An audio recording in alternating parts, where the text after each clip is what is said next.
everyone. Thank you so much for joining us today. Before we kick this off, I'd like to point out that we welcome questions. If you have any during today's discussion, please post it in the Q&A section, and time permitting, we will address those at the conclusion. So I would now like to turn this over to Stephen Saltstein, Force Family Office's CEO. Thank you, Callie, and thank you everyone for joining us today. We greatly appreciate you taking time out of your day to be with us. We are honored to have Walter Isaacson with us. Aside from being one of the greatest authors of our generation, Walter is a New Orleans native, was as young as 14 or 15 years old when he first went to Preservation Hall, and has been a witness to some of the great jazz artists of our time. Very importantly, we also have Ashley Graham, who's the development director at Preservation Hall, working to support the organization's mission of preserving New Orleans musical heritage, and Greg Lucas, who's executive director for Preservation Hall Foundation, the nonprofit organization that supports the historic Preservation Hall venue and its mission on preserving New Orleans musical heritage. So Greg, if you don't mind, just to begin with, just to give everyone a sense of what we're talking about, do you mind let's play that first video so people can really kind of get inside Preservation Hall. Would that be okay? Sure, I'd love to. I'm sharing my screen for everyone to see the video, and we'll let it play for a couple minutes. Y'all know where you at? We on St. Peter Street right here, all right? It's the Preservation Hall.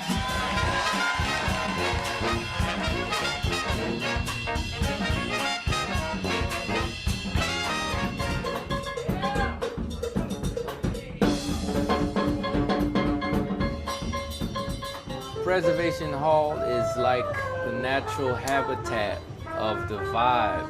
This culture is about everything that we represent. I said,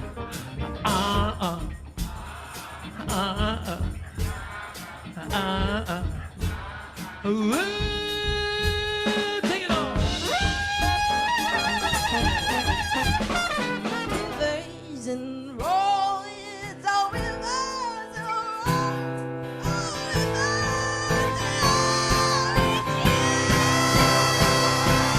Girl, put your record on. Tell me your favorite song. You know I had that drop it down. I think that, wherever you go in the world, if you can find musicians that you connect with and get on with, and people are open-minded and free to share their ideas, I really enjoy being in that kind of an environment.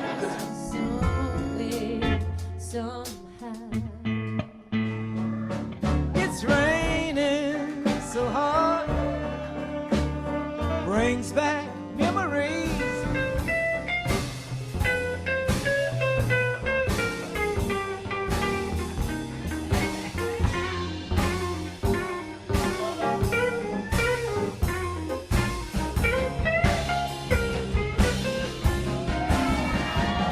Well, I can tell you that it tastes even better when I know that the line is mine. That's good, Greg. That's great. Fantastic. It's hard to stop because Yeah, no, it is. I agree. It's one amazing performance after another. Maybe the three of you, could the three of you just kind of give us your thoughts on, how did Preservation Hall begin? Walter, the historian. Well, Preservation Hall began when Allan and Sandra Jaffe decided to go on honeymoon. They stopped in New Orleans, and they're in Jackson Square, and all of a sudden they're hearing music playing, and they follow the trumpeter back to an art gallery, Rock Bar, I think, art gallery. You can see it in the background behind us. And they end up saying, well, we've got to bring back the traditional jazz musicians, preserve that jazz, because a lot of them, that type of jazz had fallen out of, being that popular. So most of the great players were working as longshoremen and postal workers. So they create Preservation Hall. Tell me, Ashley, was it 1970 or so? 1961, in the middle of Jim Crow. 1961. I remember that's definitely true because when I was about 14, which would have been in the late 60s, I came down to the hall. What was particularly interesting is it was one of the places before the Civil Rights Acts of 1964 and the Public Accommodations Act, where blacks and whites together could hang out. And it became not only a force for preserving jazz, but a force for integrating the city of New Orleans, and a force for making us understand that in the diversity of the city of New Orleans, the fact that there were not only whites and blacks and Creoles and Italians and everybody playing music and people from back of town and Treme, but also it was a sense that it was the music that bound us together. And that became important during the civil rights period of the 1960s because New Orleans did not quite have as much trouble as other cities, whether they be, cities from Birmingham up to Chicago, partly because the Jaffes and people like Leah Chase, restaurateurs, all got together. And Preservation Hall was a gathering place. There were a lot of protests. I think Sandy Jaffe, one of the co-founders of the hall, got arrested a couple of times, once at a protest. And but in the end, it persevered. It helped bring back jazz, and what Ben is doing, their son, is making it move from preservation to progress, which means, as you've seen in the latest, in that video and other things, when you go to Preservation Hall, you're seeing somebody like Charlie Gabriel. I saw him at that video. Charlie Gabriel just turned, what age, Ashley? 93. 93. He's still playing chess, Yes. and he's still playing the reed instruments at the hall. But also from John Batiste to Arcade Fire and others, we're bringing in the new elements. And when other cities are having trouble dealing with their diversity, we realize that the Haitian population here, starting with the Toussaints 100 years ago, have added to our musical mix. And so they're part of Preservation Hall. We've learned that all the people who come here, the latest. So when you once said jazz has more rivers flowing into it than the Mississippi. So in about 1900 or so, when Louis Armstrong claims he was actually born in 1901, there was a lot happening within 4 blocks of the hall. You had Congo Square, with the drummers, freed slaves, but even when they were slaves, could drum in Congo Square. You had people coming down from the plantations. You had the French Opera House. You had people coming back from the Spanish-American War with their 2/4 times doing marches, and by the way, hawking their cornets after they were in the bands in the Spanish-American War, so that the Karnofsky family, a Jewish family who were rag traders and peddlers and in the fabric business, could hire a young Louis Armstrong to play a hocked cornet on the back of their truck. And he, ever since then, wore a Star of David around his neck. And so when you see all those diverse people coming in, that leads to the creation of jazz, one of the only truly unique art forms in America that came from the different rivers flowing in that made the diversity of our country. What about your experience at Preservation Hall? Like as a 14-year-old, like what drew you to go inside the hall? And yeah. To be honest with you, you were not allowed to drink until you were 18. This was back in the days of Vietnam. We registered, but so at 14, you'd go down the French Quarter, and when I was 14, I looked about 12, so I couldn't pass my way with a fake ID into any of the bars. And I'd hang around Preservation Hall, sit in that very front row before the benches, me, Thomas Cowan, Jimmy Smith, Stephanie Bruno. I think Ashley and Greg still know some of these people. And we watched Billy and Dee Dee Pierce. We'd watch Sweet Emma Barrett. And the songs were joyful to me, but the atmosphere was important. And I spent a large amount of my time from age 14 to, well, I guess to age 72, sitting in Preservation Hall. And I remember particularly Percy Humphrey, one of the great cornetists, Willie Humphrey, I think his brother, and Sweet Emma Barrett would play. You can still get their records. People should get it from the Preservation Hall shop. But that infused in me a certain sense of gratitude. And I think anybody on this call would understand that if you're going to be good in America, if you're going to be happy, if you're not going to be part of the problems we're having in America, it helps to wake up each morning with a little bit of sense of gratitude rather than a chip on your shoulder. And I learned that sense of gratitude sitting on the floor of Preservation Hall. One thing I was trying to understand was Preservation Hall responsible for starting Jazz Fest?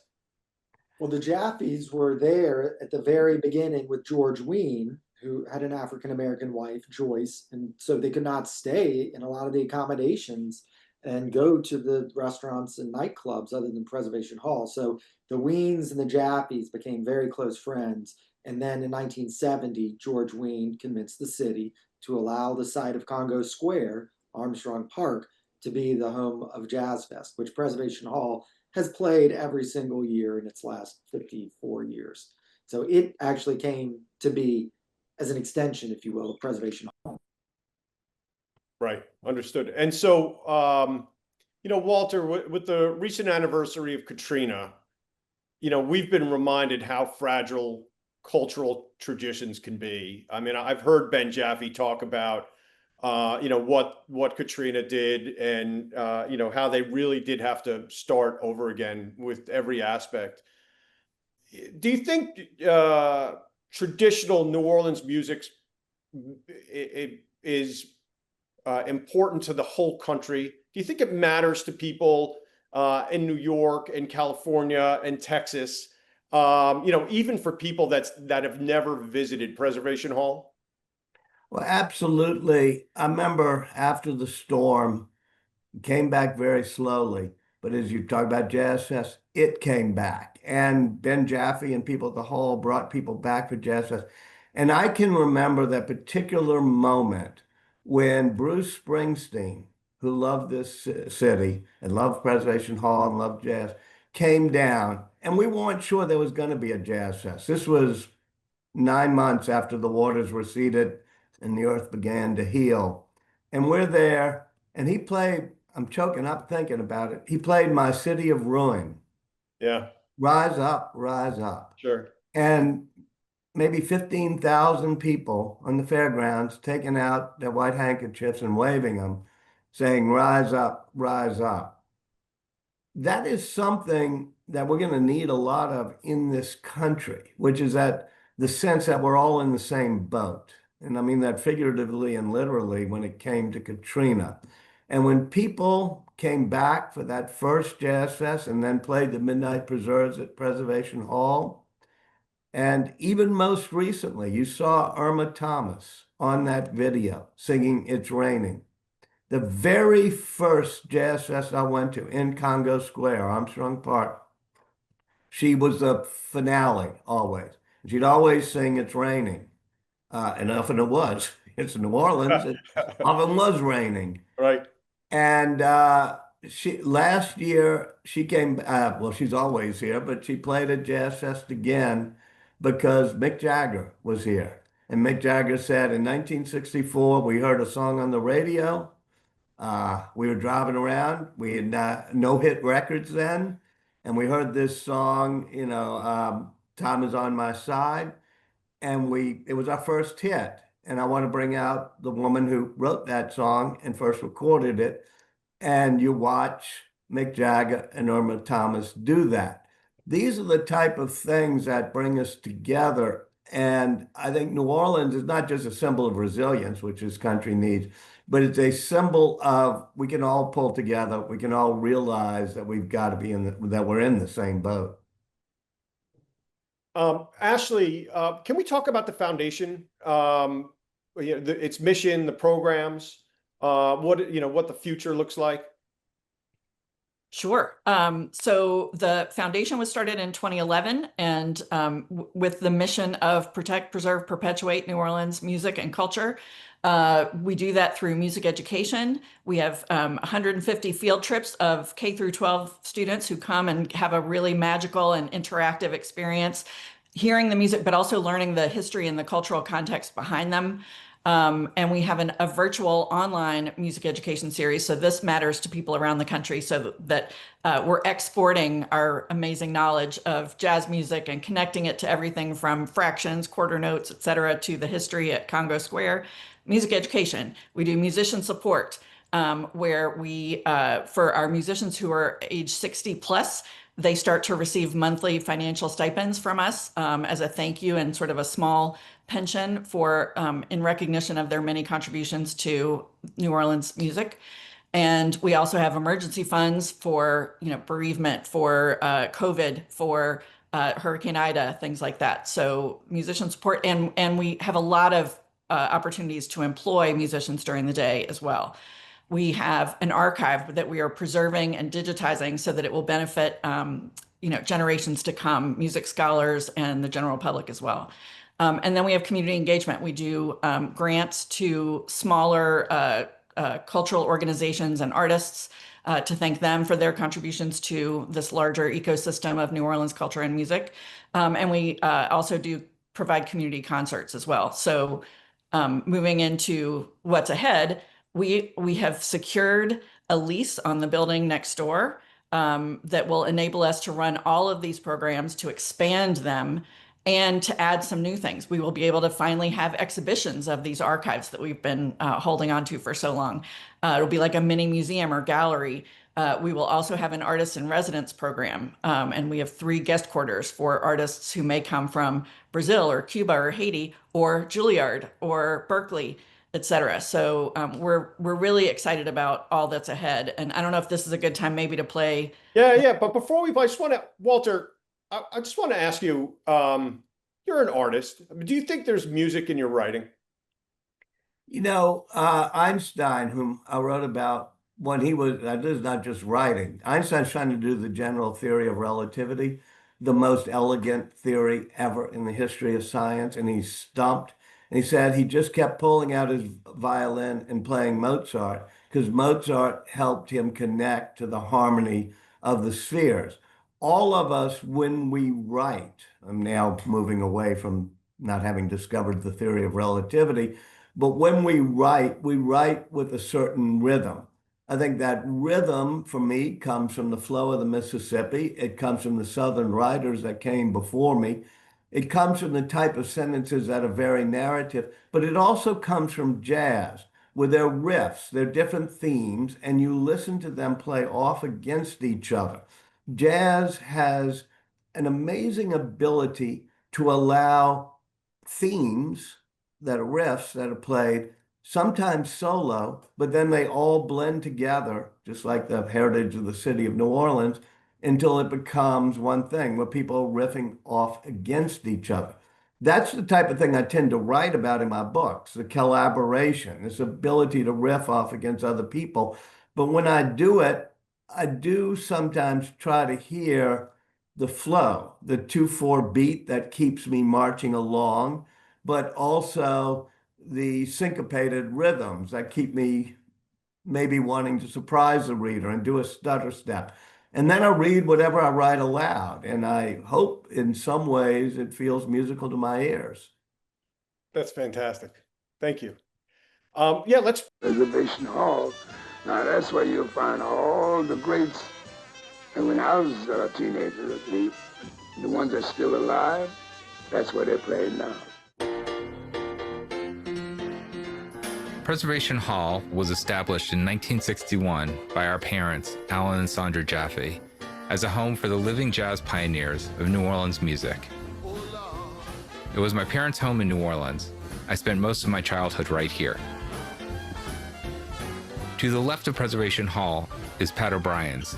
Located to our right is one of the most historically significant structures in New Orleans. Built in 1792, 730 St. Peter Street was the site of the very first theater in New Orleans. The building is designated to be of major architectural importance by the Historic District Landmark Commission. For most of my life, the former theater has remained mostly empty, unused, neglected. I've always imagined one day this unpolished gem could be a natural extension of Preservation Hall and a permanent home for our foundation. I am thrilled to say we secured a 50-year lease on the property and began working on our vision for 730 St. Peter Street. Music lovers will be able to visit gallery spaces, grab a bite, linger, have a drink before or after a show. The second and third floors will be the home of the Preservation Hall Foundation. In this space, we will offer music education and outreach programs, regular rotating exhibits from the Preservation Hall archives, guest quarters for visiting artists and residents, additional space and opportunities for musicians to gather, work, mentor, collaborate, and create. Working closely with our architects and contractors, we are committed to preserving the historical elements of the building and restoring it to its former glory. Acoustic and climate control upgrades will support the various activities and protect the invaluable artifacts stored in the space. Additionally, we will be adding an elevator and other ADA accommodations. There will be new entrances and exits between the two properties, enabling a better flow for daily activities and special events. We've launched a $25 million three-year campaign to achieve this dream. With your support, we will continue to create and provide opportunities for musicians.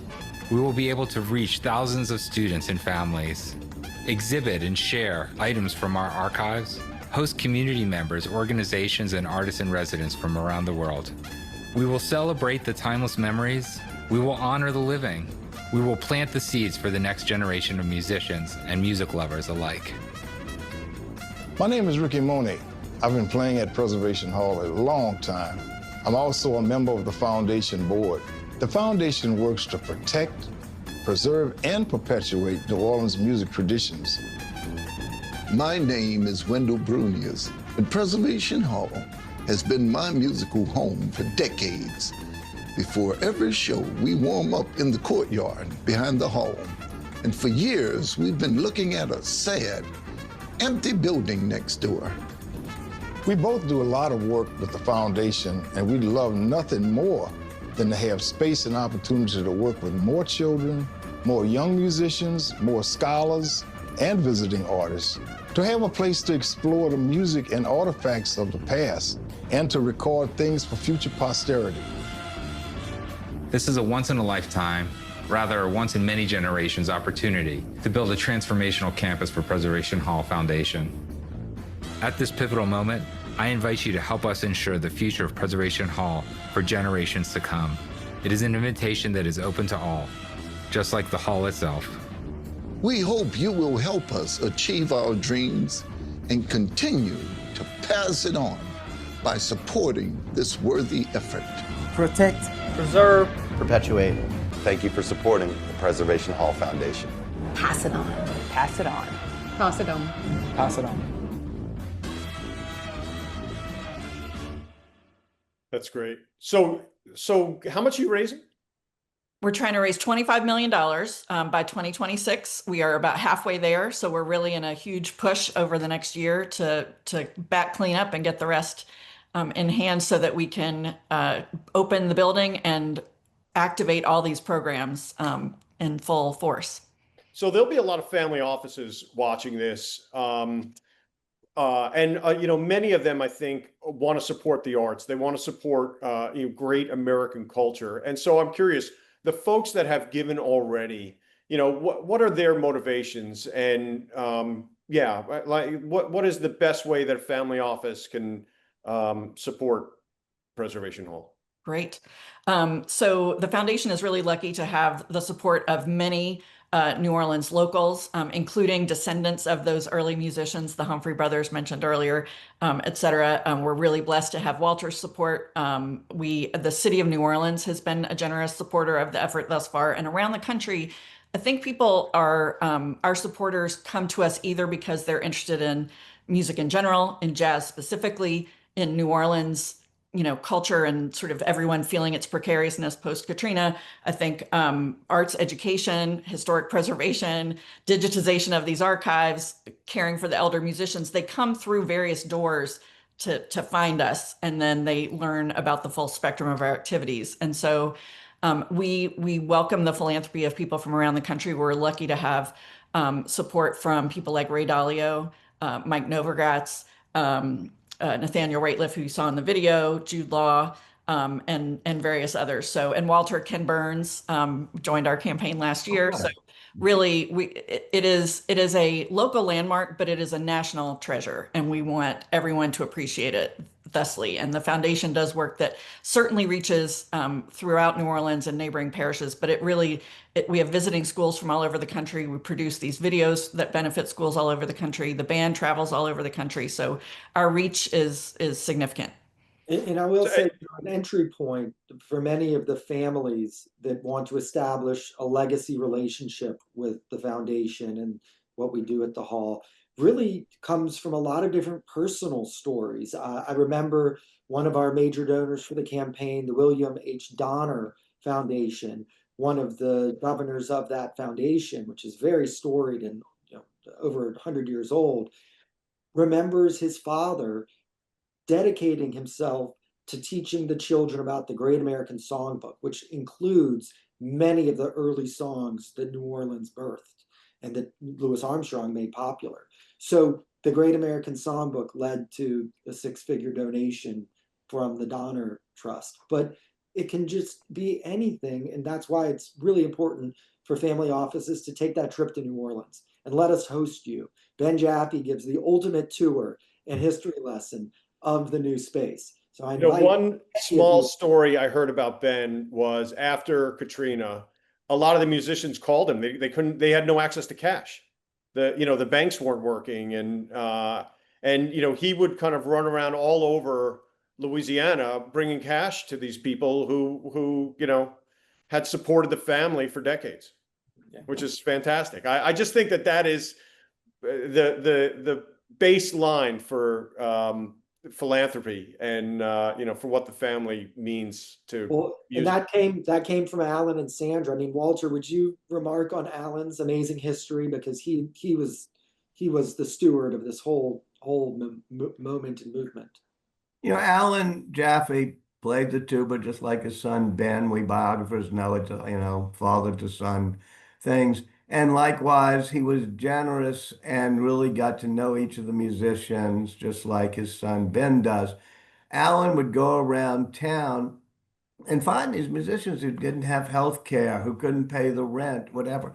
And not only made sure that they had a gig, but made sure everybody had money and felt like they were part of the club. And the whole became not just a gig, but really a fraternal and sororal support organization, because Allan Jaffe was that way. And Ben and Jeanette are the OG supporters of this effort. And while they have one daughter, Emma, they have dozens and dozens of musician cousins who are part of this community and this family. And they find all kinds of creative ways to support them financially, emotionally, through employment and other ways. Walter, it's interesting. There's probably no greater American music genre than jazz. And, we're coming up to the, what'd you say? I would certainly say so. Yeah, no, I mean, it is the embodiment of America. Well, that's what it truly is. And that's why I'm so glad Ken Burns does it, because he understood it well when he did his series on jazz. It embodies America because it has so many sources, whether it's the plantation blues or the march or the French opera house songs or the spirituals, all of that blending in. And so if we're going to come together as a country, I mean, we're hitting our 250th anniversary. There's a lot we have to do to remember what makes our country great. But one of the things that makes our country great is that together, with different people coming from different types of places, we can create art. And the most emblematic of that art is jazz. Yeah, no, that's, I hope they include something having to do with jazz in the 250th anniversary celebration. We should do that. We should, I mean, well, I'll talk to Ashley and Greg. Somehow we should make sure that the foundation and next summer when it's the 250th, that somehow or another, the So foundation. funny enough, I have something funny to tell you, which is, so we did a family office event yesterday in Dallas, and one of the families there is in charge of the President Trump put them in charge of the celebration. So I will talk to them and try to connect them with you guys. Let's see. I hope every make something city in happen. America can celebrate America next year, because we've gone through a few years where it's difficult to get us to hold hands and celebrate. And certainly music is the thing that can pull us together. Some music is actually divisive, but jazz is the opposite. And so maybe our contribution, Preservation Hall's contribution, New Orleans' contribution, is we'll help celebrate in music the country for the 250th. Yeah, that would be fantastic. Ashley and Greg, do you have anything else to say just about the campaign and how people can get involved? One thing I want to add is, so you could, Preservation Hall, you guys take it on the road. We were talking earlier, you're going to be in New York when? November 4th at City Winery. Yeah. So there'll be a fabulous benefit concert featuring Preservation Hall Jazz Band and special guests. So far, we can announce that Irma Thomas and Yola will be performing as well, and we expect other special guests to join. And we will have VIP packages, we'll have regular tickets. We hope folks can come and join us in New York if you're in town. And do you go anywhere else? Is there any, We'll be in Nashville on October 7th and doing sort of a friend-raiser at the Gibson Garage, and happy to share information about that. And then, the band will be on tour doing a Creole Christmas tour in late November and December, and foundation members will accompany the band where there are pockets of donors or donor interests. So we may see you on the road there. We'll happily share that routing with folks. And then we've obviously got our Midnight Preserves events during Jazz Fest next year, and that's a great way to come and discover Preservation Hall and hear these amazing artists in this tiny, intimate venue. Yeah, Midnight Preserves is incredible. I hope to visit that live soon. So, do we have 5 more minutes? There's a few audience questions. I'd love to give the audience a chance. I'll ask Callie to come on. Take it away, Callie. Sure. Yeah. So, can you break down how the funds will be allocated, renovations versus educational program, touring, endowment, etc.? Sure. So of the $25 million, $5.5 million is going into the renovation of the historic property, which is 8,600 square feet.